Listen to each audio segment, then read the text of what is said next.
Queridas almas en evolución, hoy vamos a hablar de un tema profundamente sensible, un tema que muchas personas viven en silencio, con vergüenza o con culpa, pero que en realidad es un llamado del cuerpo y del alma. Hoy vamos a hablar de los trastornos de la conducta alimentaria, pero deseamos aclararte algo desde el inicio. No queremos que veas este episodio como una clase clínica fría. Deseamos que lo escuches como una conversación compasiva sobre la relación que tenemos con nuestro cuerpo, con la comida y con nuestra historia emocional. Porque cuando hablamos de trastornos alimentarios no estamos hablando solamente de comida, estamos hablando de emociones, de una historia, de identidad, de control y de dolor no expresado. Con mucho respeto a tu historia y a tu proceso, comenzamos. Hola, hola a nuestras queridas almas en evolución. Bienvenidos a este episodio más de Entre Cuerpo, Alma y Destino. El día de hoy nos acompaña nuevamente nuestra querida nutrióloga Blanca Rivera de Punto Sano. En este capítulo vamos a continuar con las heridas que se quedaron pendientes hace 2 semanas. La nutrióloga nos va a estar acompañando cada 15 días. Entonces, hace 2 semanas, si pueden buscar por ahí el episodio, hablamos de las heridas de la infancia desde la parte de la nutrición. Y hoy vamos a concluir con las heridas que quedaron pendientes porque se nos fue el capítulo muy largo.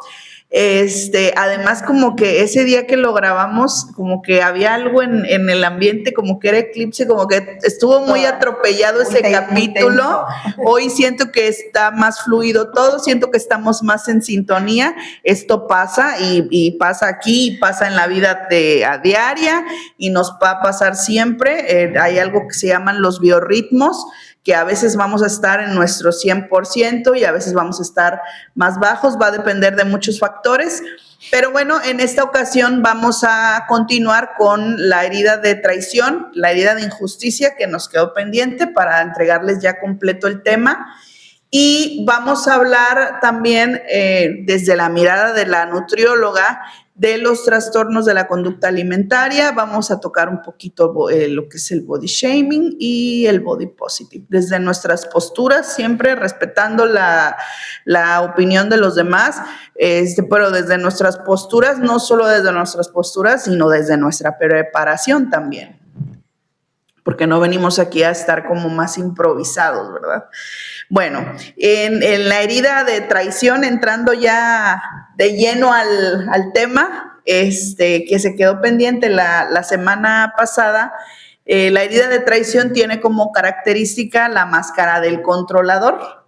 Sí, es ese sentimiento en la infancia de haber sido traicionados por el progenitor, que es usualmente quien imprime esa herida en el inconsciente del niño, es el progenitor del sexo opuesto, ¿sí?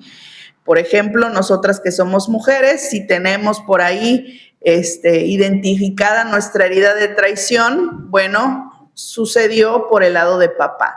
Desde la mirada sistémica y desde la mirada del inconsciente, ¿cómo puede papá traicionar a una hija? Bueno, si papá traiciona el vínculo, aunque los niños estén muy pequeños o todavía no han nacido, si papá traiciona el vínculo, si hay infidelidad, si hay abandono por trabajo, si hay abandono porque papá tiene otras parejas, le gusta ser muy alegre y visitar otros hogares, si tiene vicios, todo eso va a ejercer una herida de traición, no solo de abandono por no estar presente emocionalmente, sino también de traición en los hijos. Muchas veces pasa que llegan a consulta y me dicen, no, pues es que mis papás, no entiendo por qué tengo parejas que me son infieles, si mis papás siempre los vi juntos y siguen juntos hasta la fecha. Pero ya ahondando en la terapia descubrimos que papá pues tuvo sus infidelidades. Ahí hay una herida de traición inconsciente. Es decir, que aunque papá o mamá cometan una traición el uno al otro, en el inconsciente de los hijos esa herida se va a depositar también. Lo que se hacen entre ellos va a repercutir en los hijos. Y en la parte física que comentábamos hace un momento, en los hombres buscan hacer un cuerpo más rígido, más fuerte. Es una máscara muy dura la del controlador. Sí, así es. Se basan en buscar su perfección en cuestión de verse musculosos, de verse atractivos, que no se les genere a ellos esa inseguridad, por eso tienen que estar constantemente trabajando. Los que se manejan con la vigorexia, que están en exceso todo el tiempo haciendo ejercicio, que las pesas, administrándose también ciertos productos, porque pues sabemos que no es fácil de un día para otro, ¿verdad? El ponerse de cierta manera musculosos. Entonces, administran, también se basan en todo eso, están consumiendo todo el tiempo todo eso que los va a hacer que se vean así, inflados, que se vean fuertes, porque para ellos esa necesidad de verse seguros, fuertes, atractivos ante las mujeres, el verse anchos. Bueno, el caso de la herida de traición también conlleva la falta de confianza y de lealtad también, ¿no? Porque pues viviendo dentro de un ambiente donde no hay lealtad, pues ¿qué aprendes? A ser desleal también, a controlar, y esa falta de confianza los arrastra toda su vida.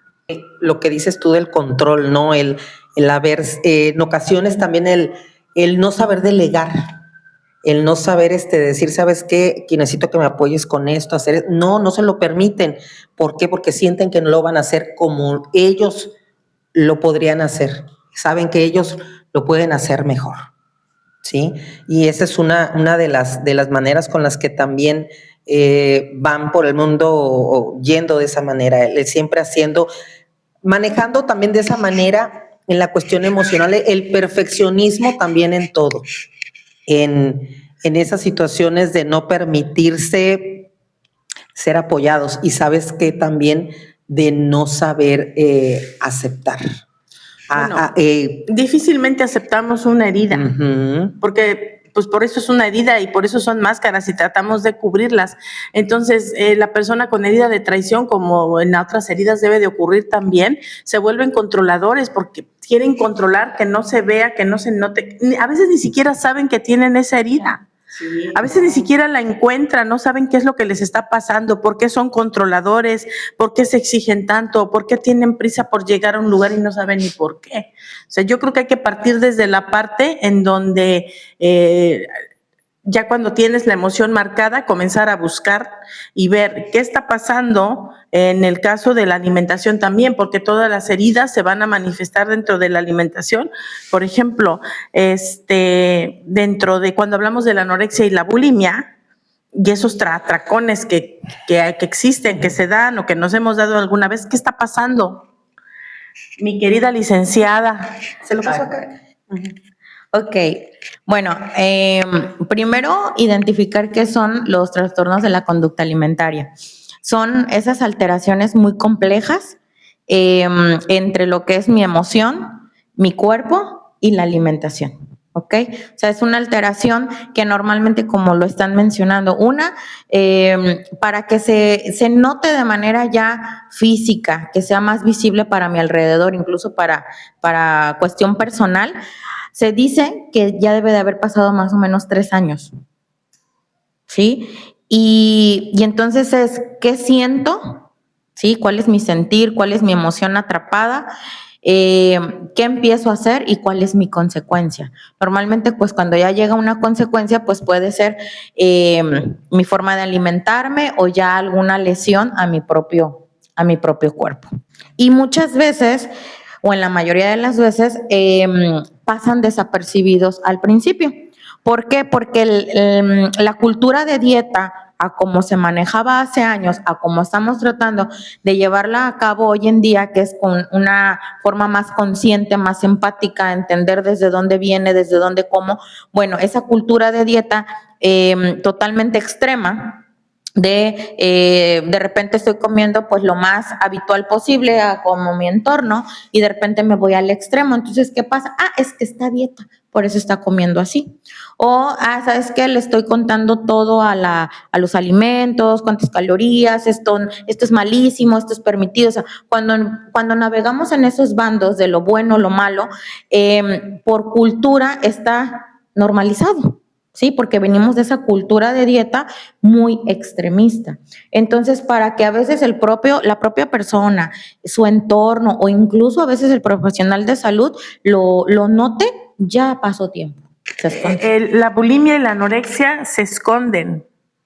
Te escondes al hacer los atracones y te escondes cuando vas al baño a sacar, a vomitar y no pasó nada y todo está bien. Y entonces al rato empiezan los dolores de garganta, el esófago lastimado, esperas, o sea, realmente las personas con bulimia y anorexia no la pasan bien en esos trastornos. Y luego imagínate, como dices, se dan cuenta cuando ya está eso muy avanzado, porque se esconde, ¿no? Claro, se esconde porque pues viene de ciertas heridas, sí, sobre todo en la cuestión niñez, y qué emociones normalmente están presentes en estas dos, bulimia, anorexia. Pues está el sentimiento de ansiedad, tristeza y mucho vacío. Entonces, como bien lo mencionas, la están pasando mal. O sea, la están pasando mal.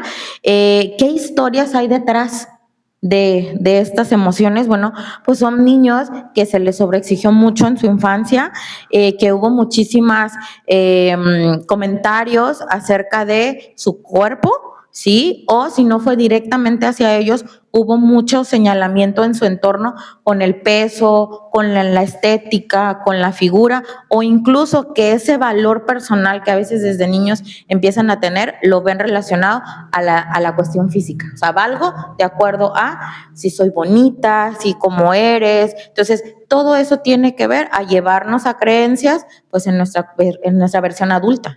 ¿Qué nos podrías decir, por ejemplo, como comúnmente luego a veces con los bebés, ¿no? Que cuando están muy gorditos, muy llenitos y que la gente por lo general dice, ¡ay, está gordito, está sanito! Sí, bueno, sí.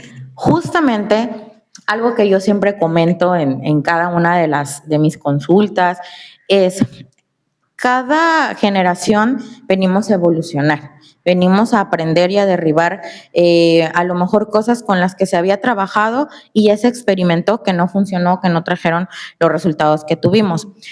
Frases como estas, claro, a los niños los etiquetaban, entre más gordito, pues es porque está contento, es porque lo tratamos bien, pero está sanito. Pero todo eso viene desde incluso más atrás. Porque, por ejemplo, a mí cuando me llegan mamis, o sea, en los primeros meses de embarazo, etcétera, es que estoy comiendo por 2, ¿verdad? Imagínate entonces si voy a tener gemelos, voy a tener 3, voy a tener 4, pues tendría que yo aumentar, triplicar.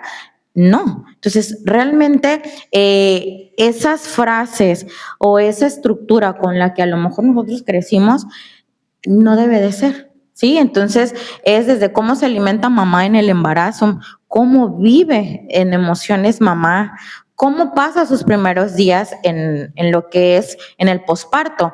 Hoy en día me da mucho gusto porque esta generación está tratando de investigar cosas que a lo mejor no salieron muy bien y en base a la ciencia. Entonces, antes nace el bebé, no lo cargues porque se va a embrasilar. Sí, que llore para que tenga más pulmón, para que no se acostumbre. Exacto. Y hoy en día, gracias al universo, gracias a la ciencia, nos dice no, porque bebé estuvo contigo 9 meses, te escuchó latir, escuchó sintió tu calor, tu voz, tu presencia. Llega un mundo, nuevo en paquete, y va a experimentar primero sensación de hambre, porque adentro nunca tuvo hambre. Llegaba la comida de manera directa. Experimenta sensación de frío, de calor, incomodidad. Soledad. Y hoy en día muchas veces es que recién nacido a otro cuarto ajeno. No lo atiendas de inmediato. Entonces, heridas de abandono y de rechazo y de no me sostuvieron, empieza desde ahí. Y cuando a veces se pone a ver el profesional de salud ese tema.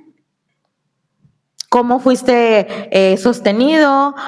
¿Cómo te alimentaron?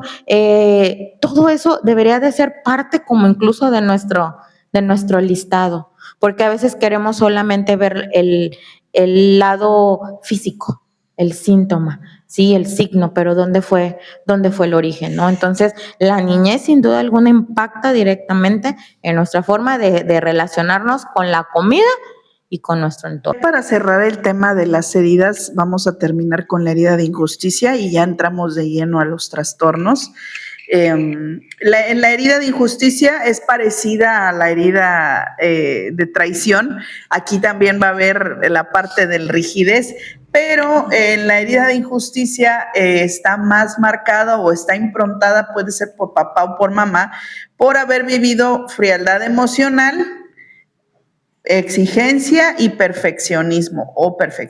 Igual es un cuerpo. Y creo que son estas dos últimas heridas que no es casualidad que se hayan quedado para este tema donde vamos a entrar con mucho a los trastornos de la conducta alimentaria, porque también al manifestarse corporalmente con un cuerpo recto, rígido, con una mandíbula apretada, la tensión muscular constante y el movimiento controlado, eso sí o sí también se va a ver reflejado en la alimentación, ¿sí? La rigidez emocional siempre se va a traducir en rigidez corporal y en nutrición, pues también se puede expresar como esto que hablabas hace ratito, dietas estrictas, autoexigencia, dificultad para disfrutar. En general en esta herida hay muchísima dificultad o negación de disfrutar. De hecho, en esta herida, en cuestión alimenticia o factores, son personas que sufren muchísimo el estreñimiento, personas que siempre tienen problemas con la cuestión digestiva, obstrucción desde pequeñitos, de verdad. A veces me los derivan los psicólogos a los pequeñitos porque incluso tienen pavor a defecar, porque no están, o sea, todas esas emociones, incluso algo que es vital, como orinar, como comer, como defecar, no lo están haciendo de una manera correcta porque se están, ahora sí que mediante emociones, reteniendo, ¿ok? Entonces, en esta tradición tiene que ver mucho el área digestiva, todos los problemas que terminan en colitis, gastritis, etcétera, ahí tengo la emoción. Lo que se ve con el control, como decimos, con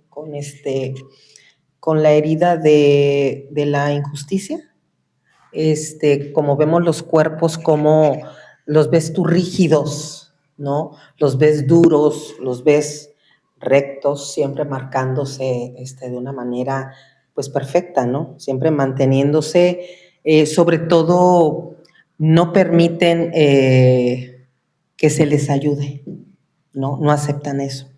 En cuestión también de querer controlar todo su entorno por la situación con la que se vieron, pues sí, con lo que vivieron desde la infancia, ¿no? Entonces, ¿cómo se hacen el querer controlar todo a su manera, a su antojo? También se genera de ahí por eso mismo, con esa tensión, lo que viene siendo el bruxismo. Todo eso, lo que tiene que ver a la hora de dormir, pues también el cuerpo no se relaja. Estás duro, estás tieso y estás apretando. Identificados todos los que traen guarda. Sí, identificada. Sí.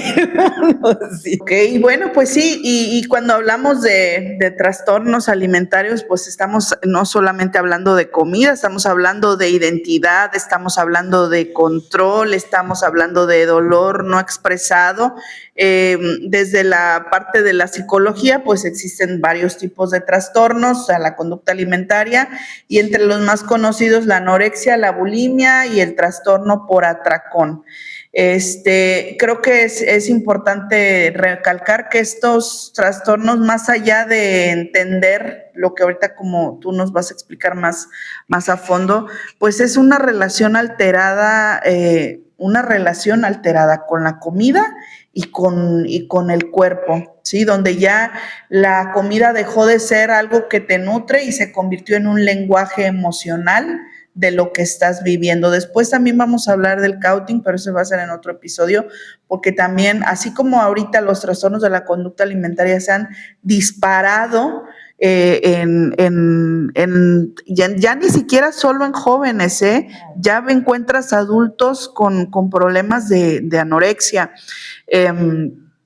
También en los jóvenes, y cada vez veo casos de más temprana edad también en el caso del coaching, pero que también cuando los estudias tienen mucho que ver con la comida va a estar ahí también haciéndose súper presente. Sí, claro, porque ahora sí que la forma en que nosotros de pequeños nos metieron esas creencias o en ese ambiente, pues nosotros lo llevamos a expresarlo cuando nosotros pues estamos adultos, ¿ok? Lo que es, como bien lo mencionas, bueno, la anorexia, pues es esa limitación, ese exigirme de no comer muchísimos grupos de alimento, control tremendo por lo que son los alimentos. Mi cuerpo normalmente lo veo distorsionado, tengo una dismorfia corporal, es decir, yo veo un volumen, sobre todo eso es al verse, veo un volumen totalmente ajeno a lo que realmente tengo. Entonces, como bien lo mencionabas, bueno, pues tengo esa alteración física, emocional, y que la proyecto a miedo obsesivo con comer. Se pesan tremendamente, a veces se pesan al despertar, me quito completamente la ropa, me peso después de comer, me peso para dormir, incluso cuando ya se sale aún más de control, me quita el sueño, quiero estar pesándome. Entonces todo eso realmente va por sentimientos pues de vacío que se generaron desde la infancia. Y para quienes nos están viendo, unas de las señales de que tu hija, tu hijo, tu sobrina, tu adolescente en casa está viviendo algún trastorno, con lo que podrían empezar a observar, porque creo que se detecta muy tarde, porque a nosotros como adultos nos falta ser más observadores, estamos muy en nuestros asuntos, muy en nuestros problemas, y también existe una parte de nuestra mente que se niega a creer o a aceptar que eso está pasando, porque eso va a implicar hacerme responsable, eso va a implicar mirar, eso va a implicar tomar acción, y eso va a incomodar. Y al adulto lo que menos, y lo digo con todo respeto a los procesos de todos, al adulto lo que menos le gusta es que se le incomode. Claro. ¿Sí? Pero si esta persona, si esta joven está evitando, por ejemplo, las reuniones familiares, porque aparte ya están en una edad en la que pueden decir me quedo en casa, evitan comer con la familia o inventan excusas para no estar o no asisten a las reuniones donde nosotros, bueno, la tradición en general, social y culturalmente es reunirse y festejar comiendo. Sí, el placer y la felicidad, los logros, todo es que se graduó, una comida, que nos vinieron de viaje, una comida. Que la familia llegó, una comida. Al finalizar el partido, una comida. Sí, entonces esa es una parte. Otra, va a reducir sus porciones drásticamente o va a estar eliminando, como dices, grupos de alimentos que son complementarios. Va a quitar las pastas, le va a exprimir la grasa a la carne, comen muy rápido o demasiado lento, van a partir. Una de las características es que su plato lo despican totalmente, pero si tú revisas, no comieron nada. Lo partieron, lo despicaron, estuvieron platicando. Son jóvenes y son chicas que son extremadamente inteligentes, porque para poder ocultar un trastorno de la conducta alimentaria se necesita valerse de muchísimas trampas para poder irlo evadiendo y ocultando. Ahí, por ejemplo, también otros signos, bueno, sería el consumo de agua excesiva, toman muchísima agua pues para evadir el hambre física. También exageran en el tema consumo de café. ¿Por qué? Porque estimula un poquito más el sistema nervioso, pero estoy hablando de más o menos unas 10 tazas de café al día. No, yo 5 nada más. Es uno, exceso también de café, perdón, de canela. La canela a una cantidad excesiva es diurética, entonces si realmente lo usan como que para todo un té, le echan bastante a un licuado, o sea, no es el toque de canela, sino realmente es más allá de. Otro signo pudiese ser a la hora de comer, no terminan de degustar y siempre al baño, y por lo regular regresan, pero ya me llené. Ya no regresan como a continuar con lo que estaban haciendo, exactamente.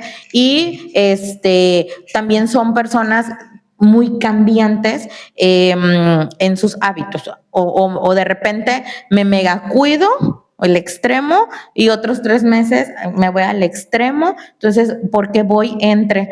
Normalmente cuando van de un lado a otro es cuando aún no logran fijarse o definirse en uno de ellos. Es como siempre que van a estar juntas, ¿verdad? exacto, sí, o sea, de repente tengo episodio donde me limito y de repente me compenso, lo veo pues como ese premio, el atracón, o en el mismo día. Hay personas que es desayuno, comida, híjole, súper estricto, pero en la noche soy otra persona. ¿Qué pasa? Durante la infancia es donde normalmente se le pone más la lupa al niño. ¿Ok? Porque lo vemos más frágil, porque vemos que necesita de nosotros, porque hay mucho sobreestímulo, ¿no? O sea, son niños pues que no están quietos, que tienen esa energía, pero ¿qué pasa en la adolescencia? Sí, en la adolescencia ese sobreestímulo ya se está yendo, empieza la apatía, me empiezo a encerrar, ¿qué hay atrás de ese encierro? ¿Qué están checando nuestros hijos? Pues en una tableta, en un celular, en la computadora, y tengamos en cuenta lo siguiente, cuando entramos a la adolescencia, yo les digo mucho siempre, o a mi embarazada le digo que se parece a la adolescencia, o a mi adolescente le digo que se parece al embarazo, y me dicen, ¿qué tiene que ver? Bueno, es una etapa. Pero es una etapa que va a definir mucho cómo entras a esa etapa, a cómo sales. Entonces, si yo entro a mi adolescencia, recordemos que en la adolescencia se puede duplicar o triplicar el peso con el que estaba, ¿sí? Es decir, ¿sabes qué? Ya tenía yo tal salud, o tantos kilos, o esta composición corporal, o mi estatura, y entro a lo que es mi adolescencia. Por cuestión etapa fisiológica, evolutiva, voy a duplicar o triplicar ese peso. Entonces, niñas que estaban, o niños que estaban acostumbrados a tal composición y cambian, pues es un reajuste tremendo físicamente. Y durante esta etapa es donde más alteraciones hormonales hay. De hecho, es donde más se surgen los problemas graves de salud, no tanto en la infancia. ¿Por qué? Porque ahí es un choque tremendo en las hormonas, ahí es tremendamente quieren encajar. Entonces quiero pertenecer, y si una forma de pertenecer, exacto, porque biológicamente tiene su proceso que no va al ritmo que yo voy. Claro, sí. Entonces realmente donde yo lo veo desde este punto, en la infancia se siembra la creencia, la exigencia, todo ello. En la adolescencia es donde empieza a lo mejor un poquito el brote. El detonante. Y pues ahora sí que llegamos a la edad adulta, pues ya realmente repitiendo o incluso siendo ejemplos pues para niños a nuestro alrededor. Fíjate que ahorita con lo que dijiste, con la cuestión de que cómo pues cuando vamos creciendo, que estamos en la adolescencia, pues hay cambios en nuestro cuerpo, ¿no? Que pues es parte de nuestro crecimiento. Pero ¿qué pasa? Que vienen y, por ejemplo, en su familia, en su entorno familiar, empiezan a decirle, y sobre todo, por ejemplo, a la adolescente, a la chica, no decirle, es que mira, ya como te estás poniendo, ya estás toda gorda, estás toda, así vas a seguir toda tu vida. Ya no tienes cintura. Ajá, pero porque está cambiando su cuerpo. Bien proyectadas, ¿no? Sí. Y cuando te están poniendo el vestido, mira la panza, sube la panza, ponte derecha. Los 15 años sí. son el calvario para muchos chicos. Sí. Y de ahí se detona todas esas inseguridades que va arrastrando el adolescente o la adolescente. Ahorita me voy más en lo que viene siendo las niñas, porque es en las que luego se enfocan más por la cuestión de que la subida de peso, por ejemplo, mira ya cómo estás bien, que tienes mucho gusto, ¿no? Pues es parte del crecimiento de la niña, pero ¿por qué ir y ofender y atacar y generarle inseguridades de algo que apenas se está generando en su cuerpo? El desarrollo el pasar de niño a adolescente, esa parte donde le decimos o se le decía el tirar la polilla, disfigura los cuerpos mientras se vuelven a reacomodar. Ahora, yo sí tengo una pregunta así muy interesante. ¿A qué edad se siembra la cultura de la alimentación sana y nutricional en un niño? Desde que entienden. Ah, caray. Sí. ¿Por qué? Porque ellos observan. Ellos observan la forma de nosotros alimentarnos, nos observan qué decimos de los alimentos. Esto no, si vamos a decir, o sea, si nos vamos a inclinar por a lo mejor ser una familia donde no se recomienda tanto el consumo de dulces excesivos, cosas así, es cómo se lo vendes. O sea, yo cuando llega una familia que me dice, oye, ¿cómo le hago entender? Siempre le digo, depende cómo se lo vendas.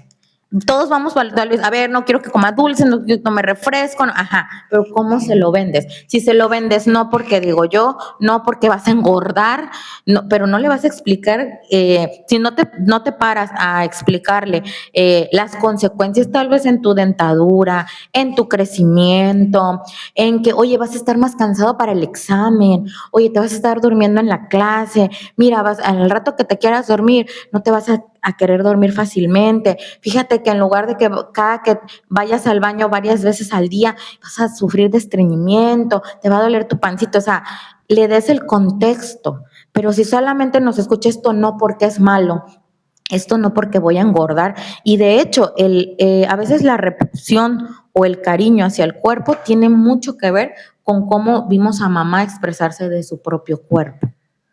Sí, el cómo me veo, la veo que se ve al espejo y pone una sonrisa o ay, ya me apretó, o sea, todo eso tiene que ver. Los niños imitan, por ejemplo, cuando yo hago el cuestionario, ¿qué es lo que come? Eso, y la respuesta es normalmente, no, porque a su papá esto no le gusta. No come pescado porque su mamá no. Entonces, no es que el niño incluso intentara y por él mismo dijera esto no lo deseo, no lo quiero, sino que es por observación. Y es muy importante la intervención de papá y mamá, sobre todo también cuando tienen otros cuidadores. Uh-huh. Los niños, a mí me pasó con mi hijo y yo lo vi así súper bien. Hubo una temporada donde vivimos fuera de la casa, que Farid estaba más pequeñito y vivimos un tiempo fuera de la casa y ahí pues yo lo acostumbré a que pues, si no conocía los sabores no tenía por qué no gustarle la cebolla, el tomate, ¿sabes? Entonces se cocinaba y parejo él se comía la cebolla, se comía el tomate, se comía todo. Después regresamos, regresa con sus abuelos y yo en ese tiempo pues yo trabajaba todo el día. Y entonces cuando me vine a dar cuenta ya no comía, ya se le tenía que pedir a él especial sin tomate y sin cebolla. ¿Por qué? Porque la abuelita, con todo respeto y que lo cuidaba y me apoyaba en eso, pues decidió que se le diera a él natural. Sin, ¿sabes? Entonces él hizo, imitó o se acomodó ahí de, no, es que no me gusta la cebolla. Espérame, si tú te comías la cebolla. Entonces, ¿qué hice yo? Pues no, que se le pida, parejo, normal, como es. Ahorita fuimos a una fiesta donde había taquitos y claro que él pidió su cebollita frita y se la comió. Sí es muy importante esta parte porque, pues, ¿de dónde puede decir un niño que algo no le gusta si apenas vienen conociendo los sabores y las texturas? Claro, en ese proceso seguramente van a ir definiendo realmente cuáles van a ser los sabores con los que no van a rimar o que le van a dar a lo mejor alergia o que no le van a gustar por ciertas texturas, pero no significa que tiene que ser igual a como estamos nosotros como adultos. Híjole, también ahorita hay una moda en los hospitales de como que más de lujo, donde el lujo incluye, porque lo he visto, que la mamá no duerma la primera noche con su bebé, pero hay mamás que les ofrecen hasta como que última noche de papá solos en el hospital y les llevan como que la cena y todo, y el bebé allá en el cunero. Ahí ya hay una ruptura del vínculo, sí o sí. Y también en muchos lugares, por facilidad y practicidad y por no capacitar a mamá, a los cuidadores, lo que es lactancia materna, porque en la mayoría de las veces las personas que dicen, no pude amamantar porque no me salió, no tanto era no me salió, sino es que realmente no hubo esa capacitación, esa información de te va a salir lo que tu bebé necesita, pégatelo porque va a ser el estímulo, no lo condiciones en tiempo. Entonces, si realmente esa conexión que está desarrollada para cuando nazca un bebé que se pegue, porque en los videos los ponen y ellos solitos buscan, porque nuestro pezón huele al líquido amniótico, entonces ellos solitos van a buscar. Entonces es algo que ya venimos así. Nada más falta que pues obviamente los hospitales, los cuidadores y cada vez esta generación pues estemos más informados, porque desde ahí empieza el vínculo o el alejarse. O sea, cómo te alimento, las primeras horas, cuánto lloras, cuánto te dejo, te doy el calor, te hablo. Entonces, realmente, como me lo preguntabas, Maritza, ¿desde cuándo? Desde siempre, o sea, desde que llegamos al mundo. Otra de las cosas mencionabas, Fabi, la comida es placer, sin duda.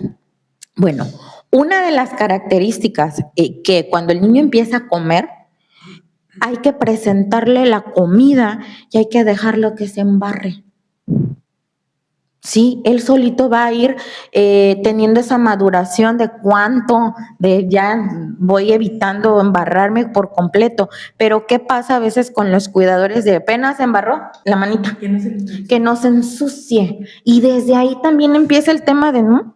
De esa o sea, me tengo que andar pulcro, tengo que andar limpio, no tolero, ahora sí que también estar sucio, incluido que sean mis propios alimentos. Fíjate que el hecho de que sientan ellos la textura, ¿no? Como cuando les estás dando una verdurita, por ejemplo, con el brócoli, con alguna otra, con el huevito a lo mejor hervido, que lo sientan y que ellos en su manita, y sí, lo van a destrozar, ¿verdad? Claro. Es parte, y se lo echan a la boca, hasta en la cabeza les viene a dar. Sí, pero es algo que ellos, que lo disfruten, que empiecen a conocerse su manera de comer saludable también, pero también a sentir que lo disfrute. Sí, o sea, ahora sí que no va a durar así siempre.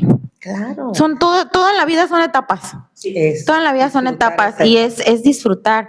Y pues ahora sí que qué bonito que esta información pues llegue a personas adultas que digan, puedo transmitir esta información, personas que están en su etapa reproductiva y que digan, tengo pensado tener familia o estoy embarazada, etcétera. O sea, que realmente podemos prepararnos, podemos ir como un paso adelante en todos estos temas. Cómo pasar mi embarazo, cómo llevo los primeros días, la lactancia materna, cuando empiece a comer el bebé, ¿cómo puedo ayudar? Porque todo eso tiene que ver la relación que mi bebé va a tener en su futuro con los alimentos. Pero si desde chiquito, no seas cochino, no te chupes la mano, no estés sucio, pues claro que empieza a tener una desconexión con la comida. A ver, quiero comer, siento placer, pero de repente me dicen cochino, cochina. O sea, realmente muchas veces nuestra misma cultura, y como lo decías, no es de manera intencionada, pero son cosas que se vienen repitiendo y repitiendo, y que nos compete pues venir a romper pues el patrón. Entonces, para ir cerrando el tema tan interesante del día de hoy, los trastornos de la conducta inician desde el vientre, más bien la relación con la comida, que va a derivar o no en un trastorno. Pero fíjate algo muy interesante que ahorita nos acabas de compartir y que es más importante recalcar. Tú hablabas de que hay estas idas y venidas en la alimentación, es decir, a veces una temporada de 2 a 3 meses me supercuido, me limito absolutamente y otros 2 o 3 meses me doy mis recompensas, ¿no? Mis atracones, mi equilibrio. Nosotros, creo que la mayoría de las personas pensamos que un trastorno de la conducta es muy tajante, o es que no comen nada y caen en la delgadez extrema, o que están dándose sus atracones o que están devolviendo cada vez que comen, y sin embargo podemos estar más de una persona en un trastorno todavía, en un ciclo de la conducta alimentaria y no nos damos cuenta. Creo entender que nunca sales de ese trastorno si no terminas de relacionarte con la comida, si no terminas de mejorar o de sanar tu relación con la comida, porque hablamos de una desconexión con el cuerpo, de una desconexión con las emociones y de una desconexión del valor propio. Y aquí viene lo del body positive, que no se habla de los cuerpos ajenos, de que no puedes decirle a alguien que está gordo. Ok, yo entiendo que sí sea un tema de agresión muchas veces, y sobre todo en la adolescencia, el que tú le digas a un adolescente que está en pleno desarrollo de su cuerpo, donde todavía no tiene control y donde además tú como cuidador eres el responsable de lo que está haciendo con su alimentación, porque de dónde lo está aprendiendo y cómo lo está formando, que vengas y critiques su cuerpo. Pero creo que en un adulto, comentarios, y lo voy a decir desde persona gorda que soy, los comentarios del peso, los comentarios sobre las críticas sobre la forma del cuerpo y las comparaciones constantes, las burlas y los comentarios disfrazados de preocupación, sí te van a impactar emocionalmente, sí, definitivamente que te van a incomodar, pero ya como el adulto, y lo digo solo desde mi postura de adulto, ya como el adulto es más la incomodidad es más porque sabes que te tienes que hacer responsable de algo, no sabes cómo hacerlo y por eso te incomoda, que también eso va a significar la responsabilidad de dejar de culpar a los demás por tu gordura. Sí llegué a este peso por mi historia en mi infancia, sí. Llegué a este peso por mi relación con la comida en la infancia, sí. Llegué a este peso por la forma en la que me hablaron sobre mi cuerpo toda mi infancia, sí. Pero a partir de que yo me hice un adulto autosuficiente, es decir, que yo empecé a trabajar y a mantenerme, tanto en lo de afuera como en lo de adentro, ya también fue responsabilidad mía buscarle solución a eso, buscar sanar esa parte. A lo mejor me tardé 20 años, ¿verdad?, en entender ese punto. Pero lo que yo quiero decir del body positive y de estas nuevas tendencias, como decías, es que buscan como que acomodarnos en esta no responsabilidad. Porque escuchaba leía más bien un artículo donde decía, no, pues estamos como movimiento body positive, está buscando, tenga asientos para personas gordas, o sea, más grandes, que tengan que las básculas cuando vas con el nutriólogo, que tú como nutrióloga tienes que tener todo un espacio más ancho, sillas más resistentes, báscula que soporte pesos, porque las básculas pues tienen un límite de peso que soportan, para las personas gordas, que debe de haber más tallas de ropa, o sea, que tú tienes que llegar a una tienda y encontrar todas, el mismo modelo de vestido, de la talla extra chica a la 4X, XXXX grande, o sea, enorme. ¿Qué hace el que tú puedas encontrar cada vez ropa más grande? Pues te vas separando de la responsabilidad de cuidar tu cuerpo, te vas separando de mirar tu relación con la comida. Es muy cómodo decir, pues no voy a, si no quepo en esta talla, no importa, hay más tallas. Ajá, pero eso ¿en qué de positivo puede tener en tu cuerpo, en tus articulaciones, en tus rodillas, en tus piernas? ¿Qué de positivo le puede dar eso a tu cuerpo? Es que Es que justamente no nada más que es como hablar de inclusión y de decir este cuerpo es todos los cuerpos son aceptables, ¿no? Sino del tema que estamos hablando, a ver, es siento, ahí está este sentimiento, pienso y hago mi acción, ¿no? Pero ¿qué pasa cuando ese estilo de vida me tiene en riesgo de salud? Y voy a hablar de las dos caras de la moneda. ¿Cuánta carencia, por ejemplo, en el tema de anorexia, bulimia, hay problemas de esófago, pérdidas dentales, ¿sí? El ácido. ¿Cuánto problema hay de deficiencia tremendamente ósea? Osteopenia, osteoporosis, fracturas, ¿ok? Y yo puedo decir, respeto este cuerpo, pero lo que tiene es ese trasfondo de ese cuerpo es un riesgo para la salud misma de ese paciente. Claro. Ahora vámonos al extremo, ¿ok? Bueno, pues tales hábitos, tal estilo de vida me ha llevado a, pues, ese exceso de peso, pero ¿qué hay atrás de? O sea, no nada más es aceptarnos de, cabes en esta silla, en esta talla, ajá, pero ¿qué hay atrás de? A lo mejor resistencia. Hoy en día, por ejemplo, la pregunta es, de las chicas adolescentes o en la edad reproductiva, el 75% está teniendo problemas con resistencia a la insulina. ¿Por qué? Sí, porque realmente toda esa alimentación y hábitos están siendo una antesala. Esa resistencia a la insulina solamente está diciendo, hey, más adelante va a pasar algo, si no hay un cambio. Y más allá de cuánto problema hay y no está relacionado un factor de salud meramente con el peso. ¿Cuántas personas delgadas aparentemente tienen este problema? ¿Sí? Entonces, más allá de que hay que incluir todos los tamaños, todas las formas, sí, pero todo puede mejorar. Sí, estás en este peso, estás en este volumen, en esta talla, pero tu salud, ¿cómo está? Porque no solamente es cómo te sientes o cómo te anestesias emocionalmente, ¿sí? Y algo que cuando nosotros no buscamos herramientas, ¿sí? En la mayoría de las veces nuestra sedación es la comida. Sí.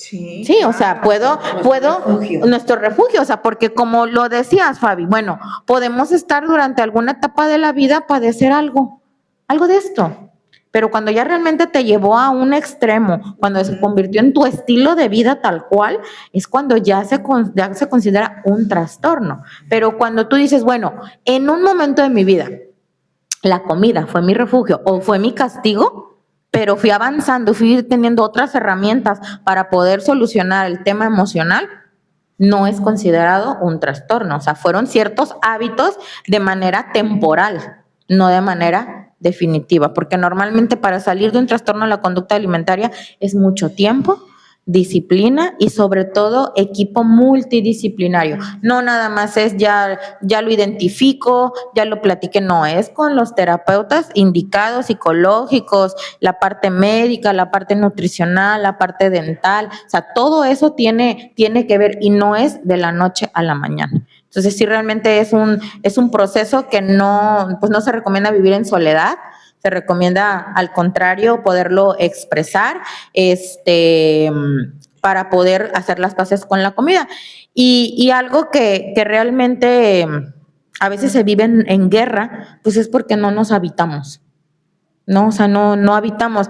Pensamos que a lo mejor el cuerpo es como algo ajeno, como que algo que está diseñado solamente para que me rinda, para exigirle, y cuando también lo volteo a ver con empatía, de decir, yo también te doy. Yo también te cuido, yo también te apapacho.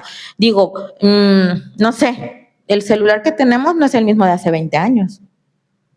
Incluso a veces una vivienda, un carro, o sea, todo requiere un mantenimiento, ¿sí? Y cuando nosotros damos por hecho que solamente podemos, pues, exigirle a mi cuerpo, llevarlo al extremo, pues en algún punto voy a pagar la factura. Claro, sí. Que hoy en día la comodidad, la facilidad nos está desconectando de realmente lo más primordial. O sea, hoy en día, pues, la mayoría de los niños están bajo una tableta, no hay aire libre, no hay recreación, están sentados, mayor estrés, pues hoy en día ya todo nos llega a la puerta de nuestra casa, ya no nos movemos, todo eso está cambiando, incluso nos desconecta. Me acuerdo que un día platiqué con Fabi del tema dinero. O sea, ya no portar dinero en tu cartera también te desconecta de ese vínculo, porque ya es pura tarjeta. O sea, realmente lo básico nos estamos así que desconectando. Y el moverte es vida, el hidratarte es vida, el dormir. Entonces, ¿por qué estamos reemplazando? ¿Qué está reemplazando nuestro descanso en la noche? ¿Qué está reemplazando que nos movamos? ¿Qué está reemplazando mis emociones de acuerdo a mis emociones, mi comida? O sea, ¿por qué estoy reemplazando lo básico? El estímulo. ¿Dónde está mi estímulo? ¿Cuál es mi estímulo? ¿Y qué tanto soy responsable de elegir ese estímulo, ¿no? Porque siempre, aunque hay una falacia, siempre tenemos la posibilidad de detenernos un minuto y elegir y cambiar lo que estamos eligiendo. Que no lo hagamos porque quizá nos faltan herramientas, por falta de responsabilidad, por falta de tal vez de una nueva conexión neuronal, si nos vamos a la ciencia, tal vez de hacer nuevas conexiones sinápticas donde yo le enseñe a mi mente que ahora voy a elegir, ¿sí? Que le enseñe a toda mi biología, a mis células, que ahora voy a estar eligiendo algo, que eso va a representar repetirlo hasta que se me haga muy sencillo. Pero miren, hay una frase que yo aplico mucho en mí. Para tener algo que nunca has tenido, vas a tener que hacer algo que nunca has hecho. Sí. O sea, sí o sí. Comprobado. ¿Sí? Es poder elegir desde la calma, ¿sí? No desde la ansiedad, no desde la autoexigencia. Y bueno, ya para cerrar, a nombre de mis compañeras, yo les quiero decir, almas en evolución, si tú o alguien que amas está atravesando por un trastorno de la conducta alimentaria, si lo estás identificando con todo lo que hemos hablado, no es un fracaso personal, ¿sí? Ni de ti como padre, ni tampoco es un fracaso de tu hijo, de tu hija. Es una señal de que algo desde dentro necesita atención, necesita contención, necesita amor, ¿sí? Con acompañamiento adecuado, con trabajo emocional, con regulación del sistema nervioso, con espacios terapéuticos seguros, hay salida, ¿sí? Con un equipo bien formado, las personas podemos reconstruir nuestra relación con la comida, con el cuerpo. El que uno sane no significa que jamás va a volver a haber momentos difíciles o momentos donde vamos a tener a lo mejor o donde vamos a recaer, sino significa que ya no necesitamos lastimarnos para estar atravesando esos momentos, que ya no necesitas sentir dolor para poder superar esos procesos. Nuestro cuerpo no es un proyecto que tengamos que corregir, es nuestro hogar, ¿sí? Es el lugar donde vive nuestra historia, nuestra memoria, y también nuestra posibilidad, también nuestro cuerpo nos da la posibilidad de transformarse.